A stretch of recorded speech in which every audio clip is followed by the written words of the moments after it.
Next sari అండి, most trending కాంబినేషన్లో సనా సిల్క్లో మరో ఐటమ్ వచ్చింది చూడండి. అండ్ టూ గుడ్ కాంబినేషన్స్తో వచ్చేసింది.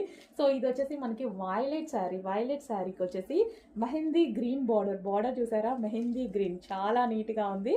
సో మనకు కావాల్సిన కలర్ కాంబినేషన్తో వచ్చేసింది. కట్టుకుంటే చాలా బాగుంటుంది. ఈ కలర్ బ్లౌజ్తో పేరప్ చేసి కట్టుకుంటే మంచి వైలెట్, మంచి లుక్ అయితే వచ్చేస్తుంది.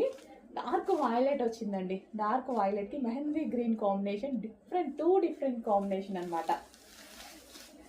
సో ఇంతవరకు ఈ కాంబినేషన్ రాలేదు, ఫస్ట్ టైం. సో ఇది బ్లౌజ్ పార్ట్. బ్లౌజ్తో ఈ బ్లౌజ్తో మెహందీ గ్రీన్ బ్లౌజ్తో పేరప్ చేసేసుకొని సారీ కట్టుకుంటే ట్రై చేస్తాను. 100% డెఫినెట్గా ట్రై చేస్తాను కట్టుకొని నేను కూడా. సో మీరు కూడా నాతో పాటు ట్రై చేయాలంటే ఫాస్ట్గా ఆర్డర్ చేసేసేయండి మరి. సో ఇది వచ్చేసి పళ్ళు. వావ్, చాలా బాగుందండి.